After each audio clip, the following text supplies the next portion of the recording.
비서실장님. 예. 네. 지난 4월에 미국에서 우리나라 대통령실을 도청했다라는 비밀 문건이 언론에 유출됐었잖아요. 알고 계시죠? 예.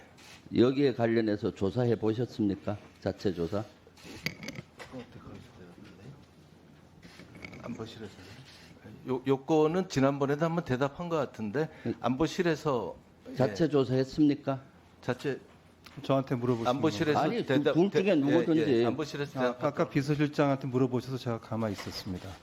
예, 저희가 지난번에도 말씀드렸지만 자체적으로 어느 정도 조사도 했고 했다는 말씀드렸습니다. 네. 이 사건에 대해서 시민단체가 미 대사나 미 주한미군 사령관을 고발을 했어요. 도청 우리나라 대통령실을 도청했다고. 그래서 경찰 수사가 나왔습니다. 그 경찰 수사 나온 거 알고 있죠? 경찰에 수사한 거. 언론 보도를 어제 봤습니다. 어제 봤어요? 네. 그래서 경찰에서 보면은 불송치 결정서가 나왔는데 보면은 슬라이드에서 보듯이 대통령실은 NSC 회의가 유출되는 등 미국의 도감청 의혹을 전면 부인했고 이것은 시긴트가 아니라 휴민트에 의해서 된 것이다. 휴민트 즉 사람에 의한 첩보 활동으로 획득한 정보임에도 도감청을 통해서 획득하였다고 동갑되었다. 그러니까 사람에 의해서 휴민트는 이것이 누설이 됐다는 거예요. 알고 계시죠? 이 대통령실 입장이라고 지금 문서를 좀 띄우셨는데 저희 대통령실에서 경찰에 무슨 입장을 제출한 것이 없습니다. 그러면은 경찰의 수사가 거짓이고 가짜입니까? 저로서는 알 수 없습니다. 비서실장님, 대통령실에서 이것이 경찰 수사가 가짜입니까? 아니, 경찰 수사에서 알았어요.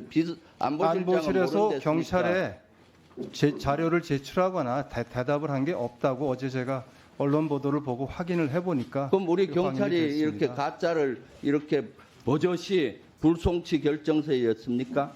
저는 경찰이 이러한 것들은 어느 정도 신뢰가 간다고 봐요, 문서에. 지금 사실은 시긴트, 도청이 아니라 사람에 의해서 흘러갔다면 더 큰 문제예요. 국가의 주요 정책을 핵심 사람에 의해서 다른 나라에 갔다? 이것이 간첩이죠. 간첩 색출 작전을 해야 될 것 같아요. 이 질문을 제가 하시는 봤을 때는 질문에 여기 앉아 계시는 분 중에 간첩이 있어요. 비서실장님, 이거 조사해야 됩니다. 하시겠어요? 아니, 경찰에서 저게 수사 지금 결과잖아요. 사람을 놓고 말씀을 그렇게 하시는 거는 아니 경찰에서 적절치 수사 않아 보입니다. 결과잖아요. 네. 그러니까 그거는 뭐 조사를 해보시는 일이죠. 이것은 여기 앉아 있는 사람 중에 잠깐. 간첩이 있다 이렇게 말씀하시는 거는 이것은 적절치 아주 않은 것 같습니다. 국 안보에 아주 공백이 생기는 거예요. 그래서 저 비서실장님께서는 여기에 대한 수사를 다시 한번 하시고 만약 이것이 사실이라면은 대통령이 얘기하는 반국가 세력이 여기 있는 거죠. 그래서 등잔 밑이 어두울 수가 있어요. 그래서 요건 확실히 좀 점검을 하세요. 그다음 비서실장님. 예. 장군 인사 최근에 났었죠? 요거 안보실장이 아나요? 두 사람이 다 관련이 됩니다. 네, 비서실장이 그거 하니까 예. 사단장에 대한 보직 임명은 제각건이 대통령한테 있다는 거 알고 계시죠, 비서실장님? 예. 그 군인사법에 보면은 군인사법 20조하고 시행령 13조에 보면은 전투부대 사단장의 보직을 주는 거는 대통령 권한이에요. 알고 계시죠? 예. 검증해야 되니까 해병대 1사단장 보직 해임에 대해서 논의가 됐던 사실 알고 있습니까? 안보실장님? 저로서는 알지 못하는 일입니다. 어디서 논의가 됐죠? 어떤 말씀이신지 잘 모르겠습니다. 설명을 좀 해주시면 30일 날 대답을 하겠습니다. 저 한번 도표를 한번 보세요. 30일 날 그 해병대 사령관이 해군 총장하고 국방부 장관한테 보고를 하잖아요. 알고 계시죠? 이 최수근 상병에 관계된 수사 결과와 인사에 대한 걸 보고해요. 왜냐? 해병대 사령관이 판단하기에 수사 결과에 해병대 1사단장이 과실치사 혐의로 경찰에 이첩이 될 수 있으니까 보직을 해임하고 새로 임명을 해야 된다. 그러면 보직을 새로 임명하면 대통령 권한입니다. 그래서 해군 총장한테 보고를 수사 결과를 보고하면서 독대를 내서 후임자 2명, 1사단장 후임자 2명을 보고를 해요. 그거 모르세요? 그리고 장관한테도 그런 일이- 보고를 합니다. 30일 날. 우리 안보실에 네. 그러한 사실이 보고된 적이 없고 그 다음에 30일 없습니다. 날 보고하고 31일 날 수석 비서관 회의에서 이것은 인사에 관계된 거기 때문에 대통령한테 결심을 받아야 돼요. 그래서 수석 비서관 회의 할 때 국방비서관이 대통령한테 보고를 한다고 지난번에 했다고 안보실장이 증언을 했어요. 그런 사실 이때 보고한 적 없습니다. 만약에 이게 없다면은 없었습니다. 예. 대통령의 인사권을 행사해야 되는 거잖아요.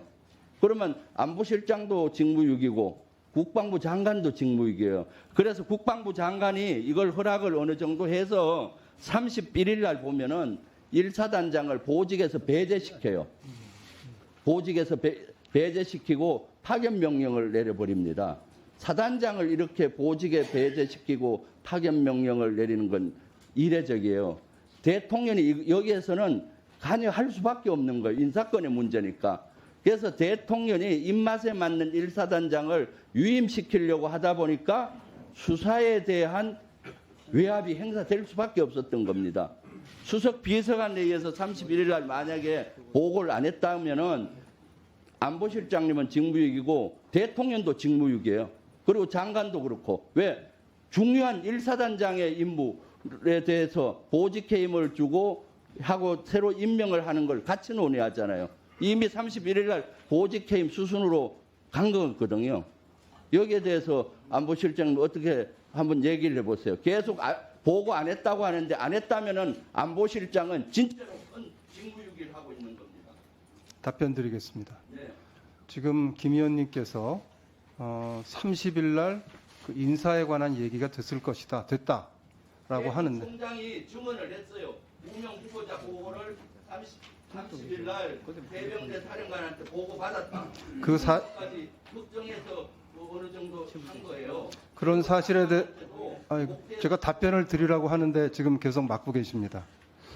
자, 30일 날 인사에 관한 보고를 했다라고 김 의원님은 말씀하셨는데 우리 안보실에서는 그러한 사실을 들은 바도 없고 인지한 사실이 전혀 없습니다. 그 이후에 인사에 관해서 대통령께 보고가 됐을 것이다. 그런데 제대로 보고를 안 했으면 이렇다고 하시는 말씀도 그러한 사실이 없었기 때문에 전혀 그런 사실이 없었다고 아주 간명하게 제가 답변 드릴 수 있습니다.